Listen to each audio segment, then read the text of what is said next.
Өнгөрсөн намар биднийг засгийн газрын үйл ажиллагааны төлөвлөгөө 2025 оны улсын төсөв баталчих цаг үед бол одоо бас эдийн засгийн нөхцөлөдийн талаар маш өөдрөг төсөөлөлтөөр бол тоонууд орж ирсэн. Тэр өөдрөг төсөөлөл бол бид нар бас баталсан байж байгаа.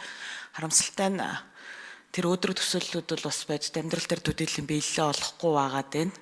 Нөхцөл байдал бол бас эрс өөрчлөгдөж байна гэсэн үг. Гэхдээ яг угаасаа л манай Монгол улсын эдийн засаг түүхийн эдийн үнийн мөчлөгөөс хамааралтай эдийн засгийн одоо бас тийм сул талтай олон жил явж ирлээ. Харамсалтай нь бол яг өнгөрсөн хугацааны түүхийн эдийн үнийн өсөлтийг бас төдийлөн бид сайн ашиглаж чадсангүй. Одоо ингээд дахиад нэг юм мөчлөгтэй золгож явах шиг байна. Тэгэхээр одоо энэ удаад бид нар бол маш ухаалаг байдлаар энэ хөгжлийн төлөвлөгөө, за төсвийн өрөөний мэдэгдэл, ер нь одоо энэ жилийнхаа төсвийг тодтогох, хэрэгжлийн төсвийг бол бас их тийм ухаалаг байдлаар батлах хэрэгтэй байгаа юм л да. Тэгэхээр тэр нь бол заавал тань гэсэн ч үг биш. Ер нь одоо Монгол улсын хувьд 90% хувьд юу чухал юм бэ? Энэ одоо эх 3 жил бид нар одоо яг ямар зүйлүүд хийж хэрэгжүүлж амжих юм бэ гэдэг зүйлүүд дээр бол одоо энэ улсын хурал засгийн газар нэлээд нухацтай ярмаар санагтаад байгаа энэ завшааныг ашиглаад за хөгжлийн төлөвлөгөөг бол эдийн засгийн хөгжлийн яамнаас оруулж ирж байгаа. Тэгээд эдийн засгийн эрх чөлөөний реформ нэртэй бас юм реформын шин чанартай төлөвлөгөө оруулж ирж байгаад бол баяртай байна. Тэгээд энэ төрийн албыг илүү оновчтой болгох, за төрийн өмчт компаниудын бүтээмж үр ашгийг нэмэгдүүлэх гэх зэрэгээр одоо энэ эдийн засаг дахь төрийн оролцоо бол хэрэг сэтэрлээ гэж бид бас яриад удаж штэ. Тэгэхээр яг энэ зүйлүүдийг барьж авч байгаад нь бол талархаж байна. За тэгээд энэ завшааныг ашиглаад энэ сангийн яам маань энэ татврын багц хуулиа яагаад оруулж ирэхгүй байгаа юм бэ? Хэрөө одоо жишээл төр төсөв талдаа иймэрхүү реформод хийгдчихлээ гэж үзэхэд бас яг хувийн хвшлээ дэмжих, хувийн хвшлтээр ажлын байрыг нэмэгдүүлэхийн тулд энэ татврын хувь хэмжээ бууруулах асуудлууд юу болж байна? Яагаад энэ татврын бас реформын шин чанартай зүйл орж ирэхгүй байна гэдгийг сангийн яамнаас асууя. Тэгээд ер нь 25 оныхоо төсвөөч гэсэндээ нэг мөсөн тодтогоод урагшаа явчих нь зүйтэй гэсэн байр суурийг би бол илэрхийлэл байгаа. За одоо нэг тусгаалсан бас хэд хэдэн тодорхой асуултууд байна. 2024 оны төсвийн тодтголыг бид энэ их хурал дөнгөж байгуулагдсан даруйдаа ээлжид босчуулахнаар хийсэн. За тэгээд тэр төсвийн тодтголд болохоор нэлээд өндөр дүнтэй тэзүүний зардлууд багтсан байсан. Тэгээ намар сайхан сайд гараа авцсан байна. Бүсийн хөгжлийг дэмжих бүтээн байгуулалтын төслүүдийн тэзүү зураг төсвөгээ 70 тэрбум. Үүгээр ямар тэзүүнүүд хийгдсэн бэ? Өөдөө тэмүүлэх ган татлахт гүр 28.6 тэрбум. Энэ юунд зарцуулагдсан бэ?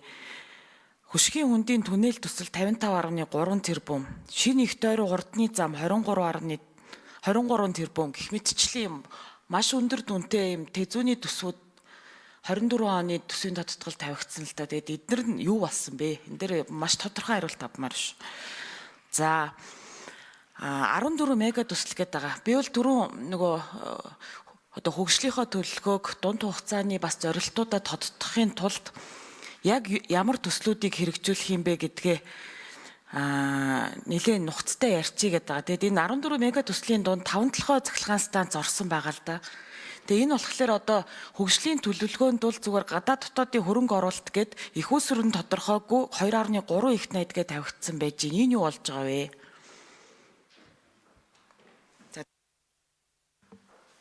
За ажлын 4-р микрофон сангийн яам.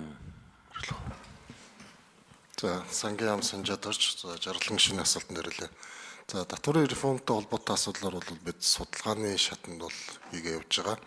За нөгөө талдаа бол бас Монгол улсын дэмжлэгч байгууллагуудтай бол бас танилцуулах. За энэ цаашаа ер нь төсвийн импакт нь зөвхөн төсвөөсөө гадна хувийн хвшлтэр ч гэсэн яаж үзүүлэх вэ гэдэг дээр бол хийгдэт ажлууд бол явж байгаа.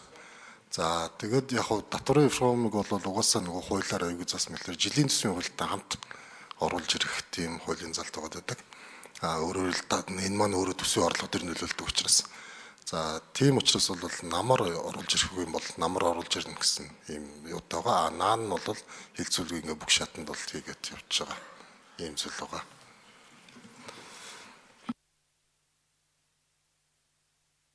Тэзүүнүүдийн гүйцэтгэл ажлын хэсгийн 4, ажлын хэсгийн 5 дугаар микрофон. Жаргалан гишүүний асуултанд хариулъя.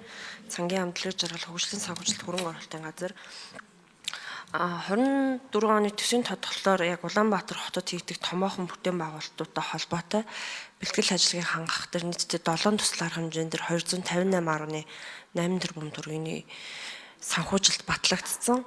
За энэ төслүүдийн хувьд бол 24 онд яг хэрэгжиж дуусгаар батлагдсан учраас оны төгсгөлийн санхүүжилтийг бол захиалагч байгууллагын хүсэлтээр барьцаурынгийн насанд байршуулсан байгаа. За төслүүдийн яг одоогийн авсан мэдээлэлээр бол гэрээ байгуулах үйл ажиллагаанууд явагдаж байгаа. За энэ төслүүдийг бүхэлд нь нийслэлийн засаг даргын хамгийн газар хэрэгжүүлж байгаа учраас яг одоо явц болон хэрэгжилтийн талаар дэлгэрэнгүй мэдээлэл өгөх байхаа. За барьцаурынгийн насанд байршуулсан санхүүжилтийн үед бол энэ оны 8 сарын 30-ны дотор 100% гүйцэтгэл гарч дуусгаар байгаа.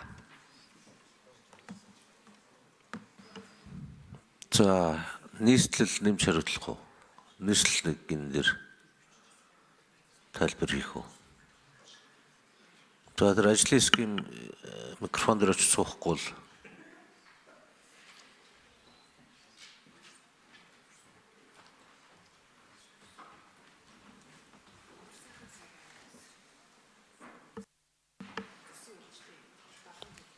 За амар сайхан сайд хариулж явах уу? Тэр жаргалан гишүүний саяны асуулт. Амар сайхан сайдын микрофоныг өгье.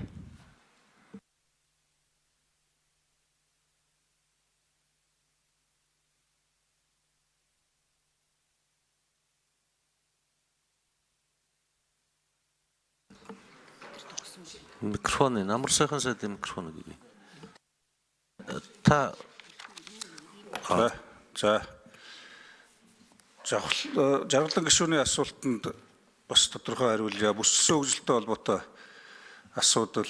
За бүсийн хөгжлийн гол үндсэн одоо шалгуур шаардлага нь өөрөө зөвхөн замдад үүс бүтээн байгуулалт.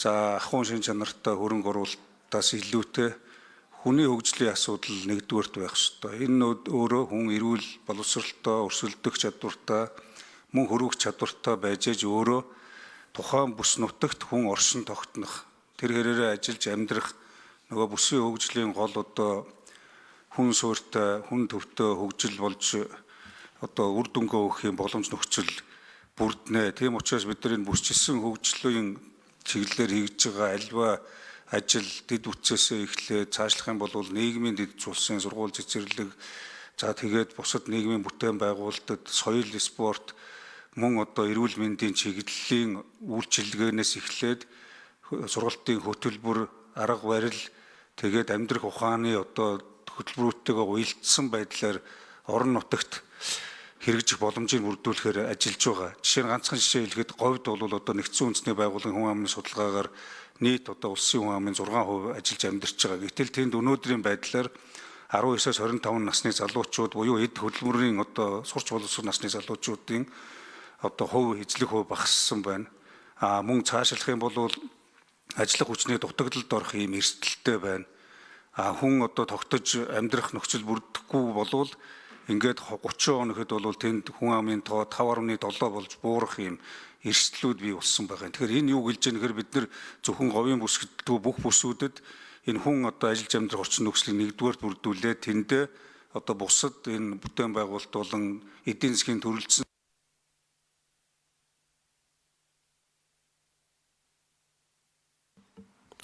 за ажлын хэсгийн 5 дугаар микрофон.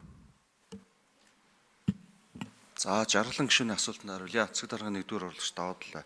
За 2024 оны засгийн газрын 249-р тогтоолоор тэзүүний ажил нийслэлээр 5 тэзүү явагдаж байна. Нийслэлүүд шилжиж ирсэн одоо юугаар бол нийт 42.9 тэрбум 5 тэзүү.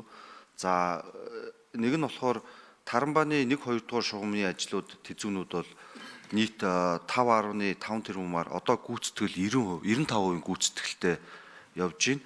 За зам тээврийн яамны дэргэдэх шинжилгээ ухааны дэд зөвлөлөөр орсон. Эх 7 хоногт зам тээврийн яамны дэргэдэх шинжилгээ ухааны технологийн зөвлөлөөр оруулаад автоэрийн төвлөөр батлагдаад ингээд энэ сарда батлагдаад Таранбааны 1-2 дугаар шугамын тизүү бол нийт 5.5 тэрбум ажлын гүйцэтгэл 95% явж байна. За мөн уул зуруудыг нэвтэх чадварыг сайжруулах талаар техник эдийн засал зураг төсөл боловсруулах ажил нэг 20 гүйцэтгэлтэй гүйцэтгэж байгаа. 4.5 тэрбумын төсөвтэй 24 оны 2. За гүйцэж хариулъя. За шинэ тойрог авто замын 1-р тойрог авто замын урдсан тизүү техник эдийн засгийн үндэс боловсруулах ажил 16.9 тэрбумын үнэлгээтэй. За энэ ажил ойролцоогоор одоо 70% гүйцэтгэлтэй явж байгаа. 6 сарын 20-ны өдөр дуусгах гэсэн урдсан юм төлгөө оргоод бол одоо тизүүний ажил бол үргэлжилж байгаа. Мөн Улаанбаатар хотын шинэ тойрог замын 2-р тойрог замын хурдны авто замын техник эдийн засгийн үндэслэлийг бид нэр зам тээврийн яам дээр гүйцэтгэсэн ажлыг бол эрхэн шилжүүлж аваад үргэлжлүүлэн ажиллаж байгаа. Ийм явцдаа нийслэл хот дээр нийт 42.9 тэрбумаар 5 тизүүний ажил бол гүйцэтгэж байна. Гүүр болон богдуулын тизүүний ажлууд зам тээврийн яам дээр хэрэгжүүлж байгаа.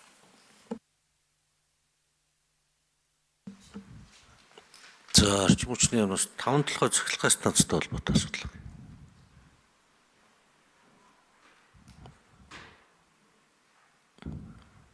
За ажлын хэсгийн 1-р микрофон. За орчин хүчний яамнаас санхүү хөрөнгө оруулалтын газраас хуйх цагт жарлан гишүүний асуултад хариулъя. 5 толгой далааны цахилгаан станц төслийн одоо нийтдээ 696 сая орчим долларын ийм төсөвтэй техник эдийн засгийн үндэслэл батлагдсан энэ төслийг 70% нь бол хөрөнгө оруулагч гүйцэтгэгч талаас санхүүжилттэй босгох. За 30%-ийг нь бол Эрдэнэс Монгол энэ дотоодын их усүрээс шийдвэрлэх ийм нөхцөлтэй засгийн газрын чиглэлийн дагуу 2023 онд тендер зарлагдсан. За 23 оны тендер бол зарлагтаад шалгарсан боловч энэ дээр гүйцэтгэгч тал, орсолдогч талуудаас тендерийн маргаан гарч 3 шатны шүүхээр хилцэгдээд 2024 оны 12 сард шүүхийн эцсийн шийдвэр гарч энэ нэхэмжлийн шаардлагыг бүхэлд нь хүчингүй болгосноор энэ тендер шалгуулалт маань цуцлагдсан. За ингээд дахиад тендер зарлах гээр тендерийн 20. За гүйцэж хариулъя. За дахиад энэ шүүхийн шийдвэр эцлэн гарсан тул дахин тендер зарлахад 24 оны 1 сарын 1-ээс хэрэгжсэн тендерийн хуулиар түлхүүр гардуулах нөхцлөөр одоо тендер зарлахыг хязгаарлалцсан юм хууль орчин бүрдсэн. Тэгэхээр энэ төслийн одоо онцлог нь бол EPC нэмэх нь санхүүжилттэй одоо гүйцэтгэгч тал нь өөрөө 70% босгох ийм нөхцөлтэй тендер шалгаруулалт нэлээд том 14 мега төслийн нэг. Тэгэхээр энэ дээр бол эрх зүйн орчныг нь одоо энэ том төслүүд явуулах боломжтой болгож өөрчлөх ажлууд одоо яам болон засгийн газрын түвшинд зохион байгуулагдж байна. Ингээд 25 онд тендер шалгаруулалтыг дахин зарлаж одоо хэрэгжилтийг эхлүүлэх ийм зорилттой ажиллаж байна. За жаргалан гишүүн тодруулъя. За 25 онд тендер зарлаад тэгээд дараа нөгөөх нь хизээ баригдаад явах юм яад ийм удаан бас ажилламааргүй байгаад байна. Тэгэхээр засгаас одоо жишээл хэрвээ эрх зүйн орчин хангалтгүй байгаад байвал хууль оруулж ирэх боломж зөндөл байлаа тий. Тэгэхээр ингэж удаан бол ажиллах бол сонирн байна. За тэр сангийн яамнаас болохоор 258.4 тэрбумын тизүүг барьцаа өрнгийн насан байршуулсан энэ төргээд ярьчих шиг боллоо тий. А тэгэнгүү тэрний чинь болохоор 40 гаруй л нийслэлээр байгаа юм биш тий. Тэгээ нөө босод тэр тизүүнүүдийн үйл явц юу болж байгаа вэ? За энэ хөгжлийн төлөвлөгөөнд багтсан ялангуяа энэ нөгөө томоохон төслүүдийн тизүүнүүд ер нь ямар шатандаа яваа вэ? Хэдэн төсөл нь яг тизүүтэй байгаа вэ? Энэ төр гэдэг дээр мэдээлэл авбараа сангийн яамнаас. Үгүй яг бүр бичгээр авъя тэхөө. Тэгээд амар сайхан сайтаас болохоор би нөгөө 70 тэрбумын тизүүний төсвийн чинь асуусан 24 оны төсвийн тодтголтой холбоотой тэрүүгээр юу хийгдэж байгаа вэ? За амар сайхан сайдын микрофон.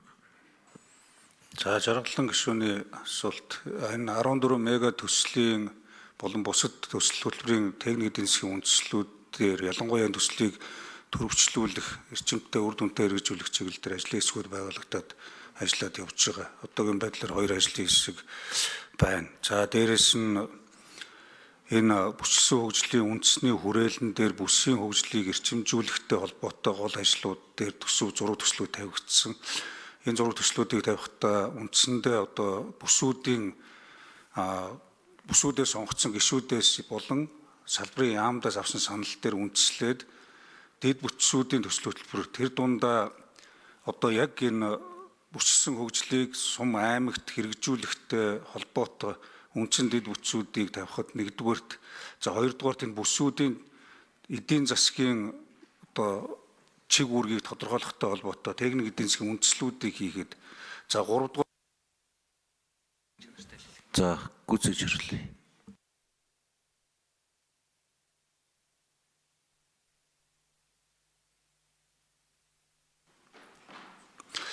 Гуравдугаарт бол энэ 21 аймгийн 330 сум сумын одоо төвүүдэд ялангуяа энэ 91 төвийг байгуулахад эдийн засгийн тусгай бүс, үйлдвэрлэл технологийн паркууд, аялал жуулчлалын төвүүд гээд ийм төвүүдийн одоо эдийн засгийн үндэслэлийг хийхэд энэ төсөл хөтөлбөрүүд төсөв хөрөнгүүд тавигдаад за одоо төрийн худалдаа авах ажиллагааны газар дээр сонгон шалгаруулалт нь хийгдээд явж байгаа. Одоогийн байдлаар төсөл сонгон шалгаруулалтууд бас үргэлжилж байгаа учраас энэ төсвийн хууль, төсвийн одоо хэмнэлтийн тухай хуультай уялдуулан цаг хугацаанд нь төсөл сонгон шалгаруулалтаа хийж зураг төслийнхээ ажлуудыг дуусгахаар үндэсний үрэлэнгээс хяналт тавьж ажиллаж байна.